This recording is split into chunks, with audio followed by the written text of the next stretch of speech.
Hello YouTube world, Pretend Farmer here. Not a real farmer, just pretending. We've had a good question come to us here on the Pretend Farm and we want to take a moment to address it. The question is very simple. We all know that egg prices right now are through the roof. And even if you can afford to buy the eggs, a lot of stores are rationing the eggs because of bird flu, chicken shortages, etc. So the question is, why is it that eggs are so prestigious right now? Why are they so expensive and hard to come by and rare, but yet the price of chicken has remained pretty much unaffected? You're not having chicken shortages on actual chicken meat that you eat, but yet the eggs are a shortage and the eggs come from a chicken. Doesn't make sense. It's a good question. The short, simple answer is your eggs that you buy in the store come from a different type of chicken than what the chicken is that you buy to eat. Now, when you find meat in the stores that's chicken, it's going to be from broilers, and broilers are bred to grow very large very quickly. They're genetics, they have it in them, and they're fed on top of that a commercial feed, very high protein. They're pumped full of steroids and stuff. These chickens, they can crank out in about 6 to 8 weeks. 6 to 8 weeks from the time they hatch to the time they're ready to get butchered and sent to the shelf to buy and eat at your grocery store. That's pretty impressive. Now, we just did a video the other week about egg-laying hens and how a lot of times your egg-laying hens, it takes 6 to 7 months before you start getting any eggs from those chickens. And that's because they are not broilers, first of all. They're different breeds of chickens.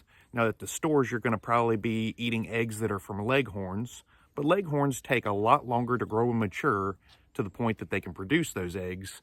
Plus, they're a different breed that is supposedly more affected than the broilers. Not only are your broilers less likely to contract the bird flu, but if they do, you can wipe the whole flock out and replenish it in a couple weeks, unlike with egg-laying hens, where it's going to take months to get that flock back that's laying eggs. Now, on that note, it's not that you can't eat any chicken. We could take any of these running around behind us, excluding the turkey. The turkey is not a chicken. But we could take any of these chickens here and eat them at any point. The amount of time and money and effort you're going to put into those chickens to grow them to maturity where they can be butchered, it's so much further beyond what a broiler or something would do. If you could just invest in those and feed them a high protein feed, you're going to get so much more satisfaction because you're going to have a lot more meat. So people eat broilers. Chickens like these, you can butcher them. It's a lot of work for a little meat, really. On the flip side, broilers could potentially lay some eggs, but they weren't bred for that, and they're going to have actual health problems just because that breed of chicken puts on mass really quick, and then they're eaten, or else they have health problems. We hope this clears it up, and we hope you get chickens for eggs and for meat, because it's a whole lot better to eat farm-raised chickens than the ones you buy from the store. You're going to notice they actually have yellow fat in them when you butcher them if you do one of your own chickens, versus the ones at the store that are kind of pink looking.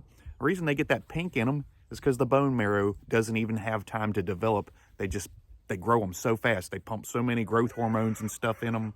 You're eating an underdeveloped chicken. It's not good. It's not normal. So raise your own food, but just understand that that food is going to be ready to harvest and eat long before you ever get eggs from your other hens. Not all chickens are created equal. Till next time, this is the Pretend Farmer. We're signing out.